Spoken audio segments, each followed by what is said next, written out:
This is what they grew up in. This is what they know. And when all of a sudden things don't go their way, they start running to all the destructive paths of what they grew up in.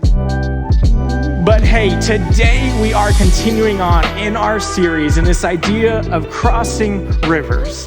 And as I was kind of praying through this passage today and talking about where we're kind of going with this, I got a little distracted, as I often do, and I decided to scroll Twitter, or X, whatever you want to call it. Always a terrible idea, but where I get a lot of my information.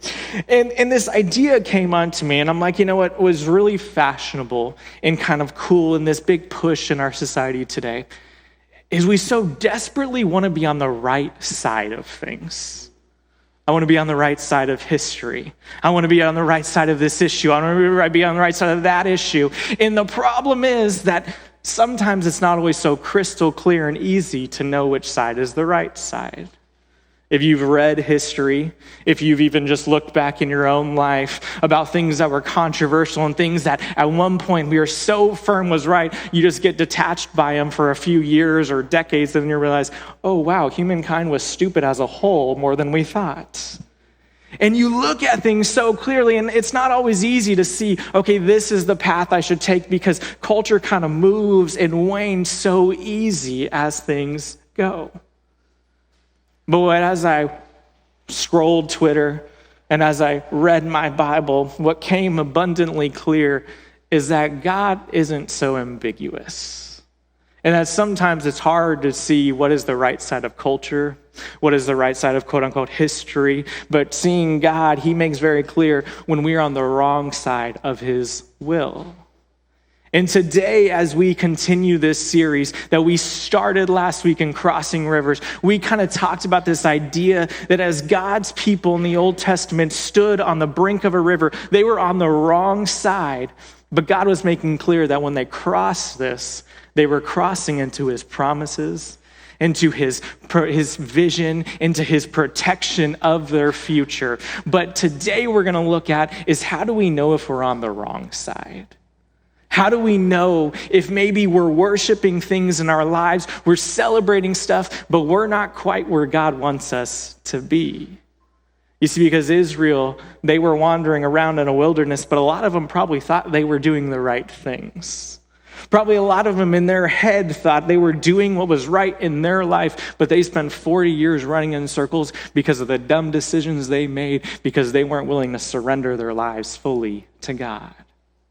And today, we're going to kind of back up from the book of Joshua a little bit. We're going to be looking at Exodus 32, and we're going to see exactly what that looks like when we're on the wrong side of God's worship, when we're on the wrong side of seeing what God has for us. And you see, this is the tricky thing about the wrong side, is often as it disguises itself as good enough. Often it disguises itself as, you know what, maybe life doesn't get any better than this. I'm going to stop reaching for that dream. I'm going to stop pursuing this in my life because you know what? This is okay. And maybe this is as good as it gets. And sometimes life beats us down over and over again where we just accept it and our worship may become a little more tame. Our dreams become a little bit more manageable and realistic and we just settle into what life has for us.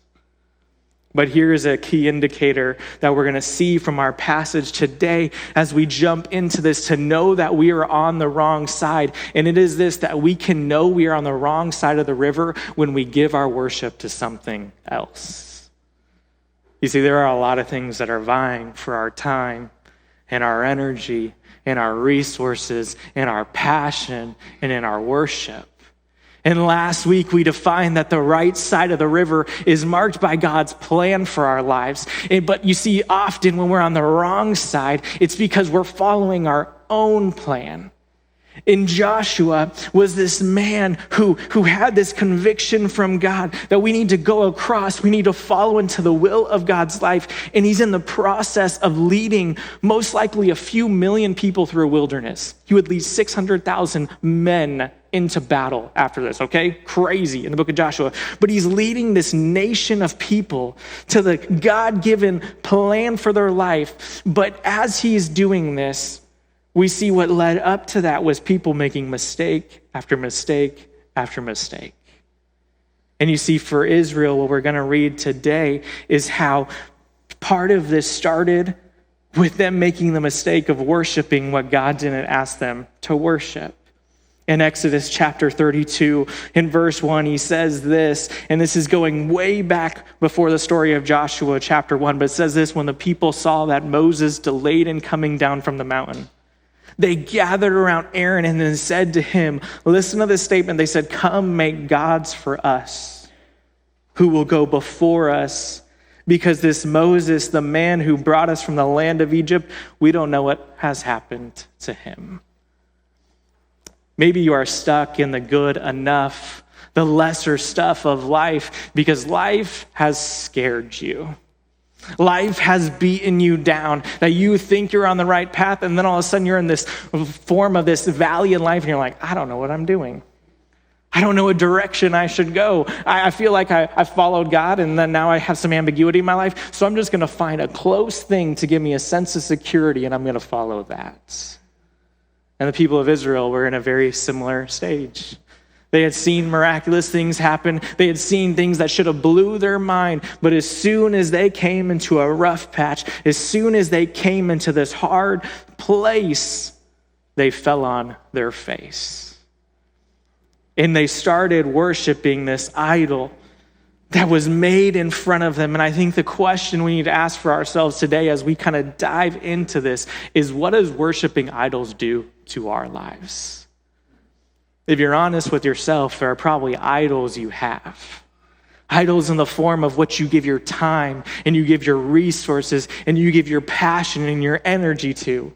Things that are reserved for God that we keep back for ourselves in order to give ourselves a false sense of security and peace. And the same thing happened to Israel. And given a little background here, this took place about 40 years before Joshua would come to the brink of a river and say, I'm going to show you what God's true plan for you. But 40 years before that, they're in this wilderness. They had just been freed from slavery in Egypt. And all of a sudden, they're forgetting God's favor in their life. The God who broke their bonds, who they saw perform miracle after miracle in front of the most powerful man in the world, in Pharaoh. They had watched all this happen. Before long, they forget it was even there, and they start looking for a sense of security. And for us, so often, when all of a sudden things don't go our way, when all of a sudden the plan for our life starts to get disrupted, and usually the plan for our life gets disrupted because it's our plan and not God's plan, we start looking for things we can run to. And here's the first thing what we're going to see is that as we start going down this path, as we start picking and choosing the idols in our lives, the things we will worship, the things we will follow, I want to point out three things today that we see from the people of Israel that it does to us. And the first thing it does is it drains our resources. Exodus chapter 32, starting in verse 2, we read verse 1 that it says they asked for this idol to be made. But listen in verse 2 as it says, Aaron replied to them. And listen to this, he says, take off the gold rings that are on the ears of your wives, your sons and your daughters, and bring them to me. So all the people took off the gold rings that were on their ears. They brought them to Aaron. He took the gold from them. He fashioned it with an engraving tool, and he made it into an image of a calf. Then he said, Israel, these are your gods who brought you out of the land of Egypt. A little background on this to kind of get a fuller context and an understanding of like, this seems like a weird little path to make, right? Like as soon as you get into trouble, why it was the first thought these people had is let's take off all our jewelry, let's melt it down, and let's make a gold calf. Like that's weird, right? You're like, that's weird for us. Like, if you're kind of in a tough spot, your first thing isn't let me melt all my valuables and let me make something else out of it that is worthless. But a little background is all these people grew up in Egypt. They grew up as slaves, but they had lived their entire lives in Egypt. And what they had seen from Egypt is Egypt had idols galore. They had idols, they had trinkets, they had things that were tangible that they could look to. And what they would do is they would take their personal wealth and they would fashion these idols. And the funny thing is these idols used to look a lot like their pharaohs, because their pharaohs used to tell their people, this was strong, influence from their pharaohs, that they were reincarnations of the gods. So they're like, make idols that look like us because we are gods. That's a pretty good way to stay in power, right? And it's like, who's on your, what does that idol look like? Oh, it looks like me, so listen to me. And they would tell their people do this. So what happened in Egypt is there wasn't really this concept, of personal property like we have in America, in building your wealth and having generational wealth and passing things on to your kids. Instead, they took all the money they had and they invested in making idols. And when hard times came, when they weren't sure if they'd make it through this drought or this famine or whatever else, and they see their neighbors die around, they would have these idols they would look to and pray to and hope that little trinket would deliver them in their life. So as soon as Israel gets to an obstacle, as soon as Moses disappears, as soon as they're like, I don't know what to do, they're like, hey, can you melt all of our stuff and can you make us an idol? It's absurd. It's crazy. It's nuts. But what have you melted down your money into to look to for favor? I'll be honest. I love watching sports. So much so that last night I spent $5.99 for 1 month subscription to Peacock so I could watch the Chiefs game, okay? Yeah, there's a couple of us out there. Woo! We can watch The Office for a month, okay? Good news. That's how we'll spend the rest of our money. But I also love my local teams. My son literally said to me the other day, son or daughter, one of them said, hey, you have a lot of Sun stuff. And I said, heck yeah, I do.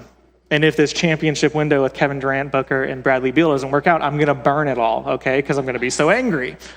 But let me be honest. I spend a lot of time watching Suns games. My wife shouldn't talk at this time or validate that anyway. I spend a lot of money on clothes I probably don't need and jerseys that I have enough of. And I spend a lot of time investing in this. And I will, if I'm not careful, it can become an idol. And I know it's not an idol yet because I've seen people that are worse than me.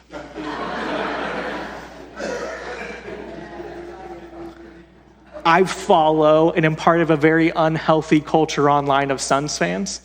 And I say that somewhat jokingly, but serious is I watch people who, when the Suns lose, their entire life shuts down. They're talking about how they're suicidal, how they're crazy, how they're mad at their entire family. And I'm like, I need to guard against that, right? I need to make sure I'm not there. But all of us have things in our lives that if we're honest, if we're not careful with, when things go rough in our life, just like they did for Israel, instead of falling on our knees and praying to God and say, can I get through this? We go to the comfort of those. We buy more food that makes us feel a little better in the moments. We go to the entertainment that we love. We fall into the addictions that make us feel good for that time. And all of us have those things that when time is rough, when we don't know who to trust, we run to the idols that are before us. And we're just like Israel, taking our wealth literally off our face. And listen to this. They took the rings, the gold rings that were on the ears of their wives, their sons and daughters. They took the wealth away from their family so they could have a temporary trinket, an idol that they could look to. And for us, we have fallen into this same trap, where we see that idols start to drain our resources. They start to take away what God has given us, but it doesn't stop there. It actually gets worse for us, because not only does that, it also depraves our behavior. Check out verse 5 as we keep reading. It says this, when Aaron saw this, he built an altar in front of it, and he made an announcement. There will be a festival to the Lord tomorrow. All right, there's some irony here, okay? Like, Aaron, I think you're missing the point here. You literally just let them make an idol that God said, do not make idols. God's literally telling Moses on the mountain, do not make any idols. And they're making an idol and breaking this. And then he's like, there's going to be a festival for tomorrow. And then he throws in there, but it's going to be for God. It really wasn't. Verse 6, early the next morning, they arose they offered burnt offerings and presented fellowship offerings. They're doing this, but they're actually, they could say they're doing it to God, but they're literally offering these in front of an idol. And then it says the people sat down to eat and drink, but then they got up to party. That's literally in the Bible. They got up to party. Now, there's a little stuff we got to talk about here. Okay, let's start here. Here's where they started. They started applying their Egyptian roots to an even bigger degree. First, they further deplete their resources, the little resources they had, because they are running out of Egypt after being in captivity, and God's like, go, leave this place. So they're taking all the wealth they had, and they're running out the door with it into a wilderness. So they didn't have that much resources and offerings to give, but everything they have, they're offering right now. They're giving even more resources to this. But then next to that is they deplete it it's in this dumb way to make this calf. They give their offerings here, but there's where it gets really sketchy. It says they sat down to eat and drink, but then it tells it they got up to party. Now we don't know what degree this went, but again, they have heavy Egyptian influence throughout their entire life. And the way the Egyptians partied was usually through a lot of alcohol, was through a lot of debauchery and huge orgies. This is what they grew up in. This is what they know. And when all of a sudden things don't go their way, they start running to all the destructive paths of what they grew up in. And here's some commentaries say, okay, maybe it wasn't that bad, but add this layer on top of it. If you're in Exodus 32 still, flip over to verse 17. And we know this wasn't like a quiet little New Year's party where they're just tinking apple cider and then everyone went to bed at 8 o'clock, aka my house, because our kids are little, right? Instead, listen to verse 17. When Joshua, who is up the mountain a little bit, he's Moses' assistant. He's waiting for Moses. It says, when Joshua heard the sound of the people as they shouted, he said to Moses, there is a sound of war in the camp. They partied so hard, it sounded like a battle was going on. But Moses replied, he's like, hey, you immature kid, you're still learning, okay? This is 40 years before Joshua would take him in the promised land, so he's still young here.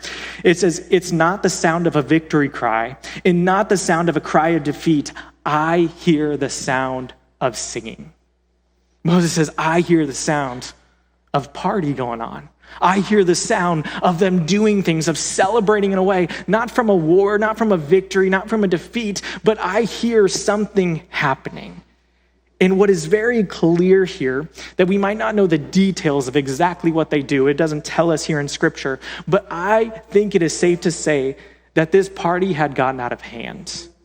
That it probably became a pagan-like festival where behaviors were probably uncontrollable. People were making a fool of themselves. People were doing dumb things, and none of this was glorifying God in any way. My picture as I read this is this probably made like Burning Man look like a family-friendly event. It was not good. If you don't know what Burning Man is, go ask someone after church, okay? It's a very fun time, and I feel like someone dies every year at it. But the question we need to ask that's more important is why did this even happen in the first place? And the reason it happened is because they were worshiping an idol. This is the linchpin event that started in all this when they stopped trusting God and they stopped saying God can provide, that God won the battle, that I don't know what my life had, I don't know what is going to come for me, but we know God's won the war. Just like when we sang, when they stopped singing songs like that and instead saying, I need to make an idol to give me a false sense of security, it descended into chaos. And for us, if we're honest, we blow our resources, our time and energy on things that don't matter, on things that probably aren't building the kingdom of God. And you're like, but I don't do that, right? I don't have an Israel type party like they did in the wilderness. I feel like I'm doing pretty good. But then we think, and instead, it might look a little different for us, is we go to the lake We go to a sporting event. We go out of town every weekend, whatever that looks like for you. And then we are surprised when we do all these things that are so away from God. And then we look at our family and it's like, why are my kids all jerks? And why does my family not want to go to church? And you're like, well, how did you raise them? What did we say was a priority in our life? What did we put before God? Say, I'll go to church when it's convenient for me. I'll give my worship to God when it feels good, but when I have something better or I have something that is more of my priority, I'm going to put it in front of him.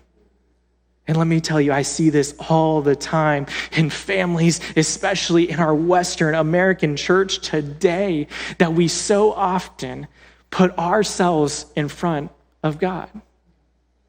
A few weeks ago, our very last Sunday of the year, we do this every year, is we have what we call an unplugged service, meaning we don't do in-person church. It's 1 week a year we give you, okay? 1 week, I heard that. 1 week we have it at home. And I'll tell you, there was something about it that was kind of nice. And I'll tell you that as your pastor, I slept in on a Sunday morning, okay? I do that once a year. I made pancakes with the family. We stayed in our pajamas, we relaxed, and then we watched church, and then we watched football. It was pretty awesome, not gonna lie. And I saw in that, I was like, I could get used to this a little bit. Like this morning at 6 a.m. when my alarm went off and it was like 30 degrees outside, I was like, I could stay in bed right now. But here's what happens is all of a sudden, 1 week of saying, no, God, I'm a little too busy, turns into 2 weeks. 2 weeks of saying, no, God, I know you want me, but that turns into a month. 1 month turns into 6 months. 6 months turns into a year. And then it's like, remember when we used to go to church? Yeah, that was a good time.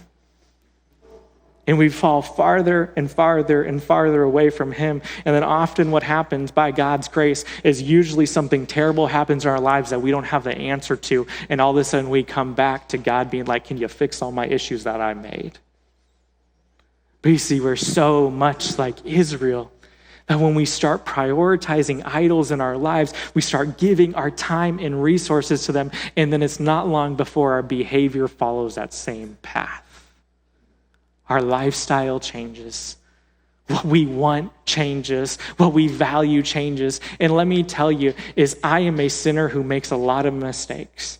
I will tell you that. I'm like how Paul writes, that he says, I am a sinner, the chief most sinner of them all. You know why Paul said that? Because he knew himself better than he knew anyone else. And he knew the sin that was in his life. But I will tell you, if I did not go to church, I would be so much more messed up. I would be so much more depraved in my behavior if I didn't have a spiritual family around me, encouraging me, keeping me accountable, showing me what worshiping God looks like above all else. And when we don't have that, it can be so easy to fall away. You see, when we go down this path of idols, it drains our resources, it depraves our behavior, and the last thing we see is it disrupts our relationship with God. Look down to verse 30 here. It says, the following day, Moses said to the people, he says, you have committed a grave sin. Now I will go up to the Lord. Perhaps I will be able to atone for your sin. Okay, Moses is like, you guys have messed up bad. And I like how he's like, this is all your fault, guys. He tries to wash his hands of it. He's like, but I'm gonna try to speak on your behalf. Verse 31. So Moses returned. It says, so Moses returned to the Lord and said, oh, these people have committed a grave sin. They have made a god of gold for themselves. Now, if you would only forgive their sin, but if not, please erase me from the book you have written. The Lord replied to Moses, whoever has sinned against me, he says, I will erase from my book. Now go, lead the people to the place I told you about. See, my angel will go before you, but on the day I settle accounts, I will hold them accountable for their sin.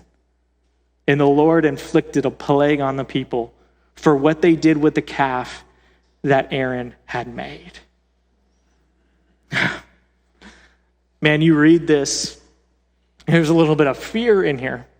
There's a little bit of a scary God in here of the Old Testament. That God isn't messing around. That God is very clear. He says right here, he's like, I'm going to erase them from the book of life. All right, that's a pretty scary moment for him to just say something like that. Be like, can you expand upon that? Like, what do you mean by erase? Like, are you going to write them in again later? Like, what? How does that look? But he's just like, And then he says over that, he's like, there's going to be accountability. Now, if you read the rest of that chapter, there was already some accountability because God had Moses go through the camp and had some other guys, and 3,000 men were killed because of this incident already. And then God says, more accountability is coming.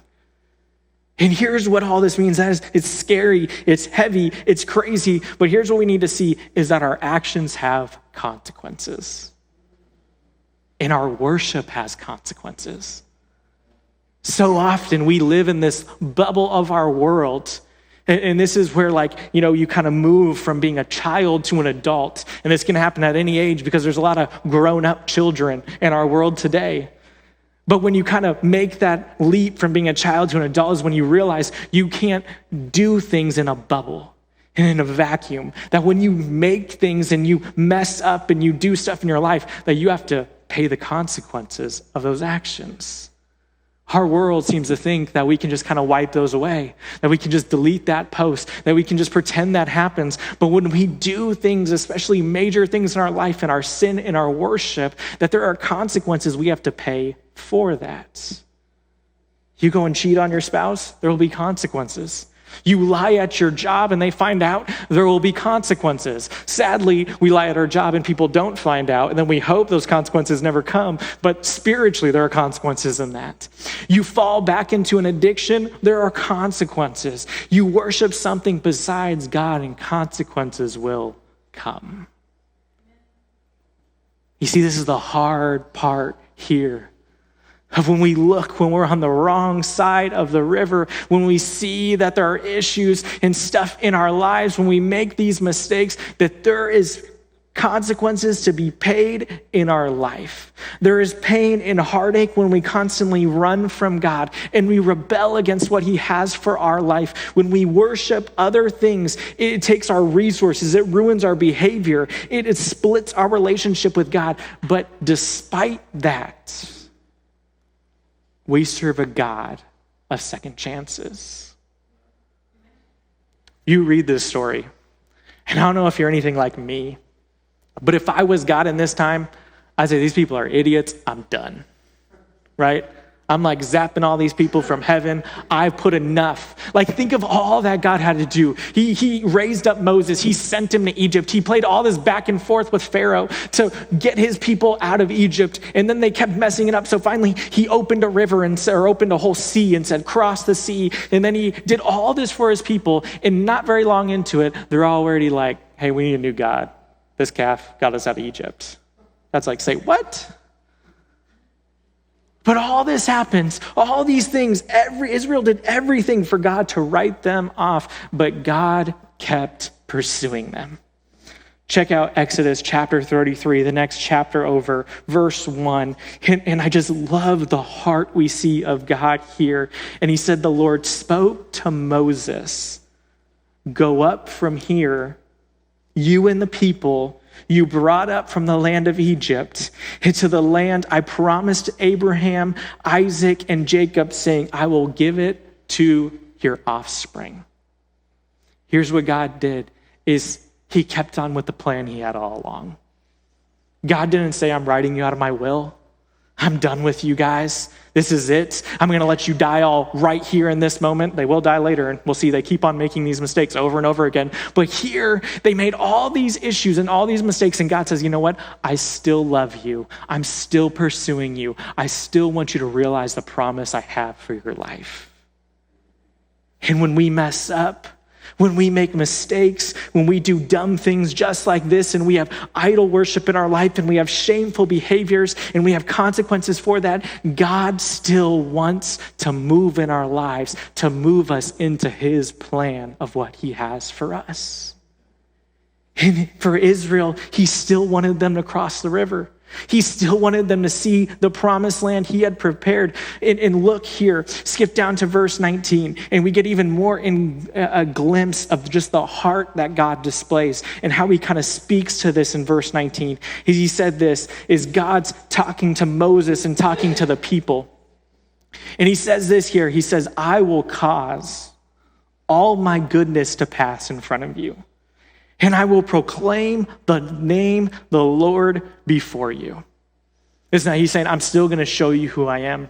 I'm still going to be your God. Even though you've messed up, even though you've made terrible decisions, that I still am going to pursue you and I'm still going to love you. And listen to this, at the second half of verse 19, he says, I will be gracious to whom I will be gracious, and I will have compassion on whom I will have compassion. You can read that and say, well, God's choosing who he's going to love and be gracious to and who he's going to be compassionate to. He's choosing who he's going to be and who he's not going to be. But here's the thing, what he's saying in that is none of them are deserving, yet God still shows compassion and grace to them. And in this verse, we see just a peek of the heart of God, that despite all the mistakes they made, God still chooses to use broken people. And today, God still chooses to use broken people. And you know why God, I think, chooses to use broken people? Because it's all he's got. He could do something different, right? He could wipe us all out and make us, perfect AI robots to replace us, which may happen, we'll see. But he hasn't chosen to do that. Instead, he chose to take these messed up people in Israel and these messed up people in us today who are broken, who have so many flaws. And he says, you know what? I'm still going to love you despite your mistakes. Here's our key truth this morning as we start to wrap this up and we start to bring this to a close, is that even when we fail by worshiping false idols, our true God shows his grace and compassion. Even when we choose to follow these false idols, our true God shows his grace and compassion. You read this in verse 19, and he's telling Moses that he is going to pass in front of the people, that he's going to proclaim the name, the Lord, before them, that he's going to have compassion and grace. And you know what this ultimately points to being fulfilled fully in the New Testament in the form of Jesus Christ. That for thousands of years after this moment, they would continue to sin. For thousands of years up into today, we continue to sin. We continue to make mistakes. But because Jesus came down here to live a perfect life, he decided to pass in front of us to show his goodness, his kindness, and his compassion. That the name of Jesus was made known to people who decided to worship other things.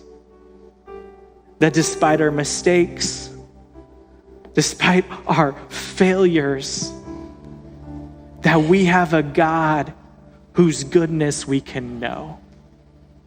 That we have a God, because Jesus died on a cross and rose again, that we can have a God who shows us compassion and grace. And we don't have to be marked by those mistakes we make in our life. We don't have to be marked by those times where we decided to worship something else and we decided to trust something else and it failed miserably. Instead, we can be marked and we can be seen as children of God who worship a true God who revealed himself to us. When we read this story and we see the pain, the mistakes, the shortcomings, honestly, the idiocy of this nation, it should encourage us, though, no matter what you have done, that God wants you to worship him too. The true God, the God of creation, the God of the Bible, the God of salvation, the God who came here, died for you, rose again so that you could know a true life in him. And as we see ourselves in the feet of these people, the questions we need to start asking is, where am I today? Am I on the wrong side of the river? Have I tried to follow my own plans over and over again? And it seems like the jobs have the same issues, that the relationships have the same problems, that my kids keep doing the same things over and over again. And the common denominator in all of it is me trying to do things under my own power. But am I ready to admit that maybe I'm worshiping the wrong thing? but that when I truly give my worship to the right God, he is there with open arms. He is ready to take you in. He is ready to bring you to the river before you and say, I have something better for you. I'm going to help you cross this, and I'm going to show you what I have for your life.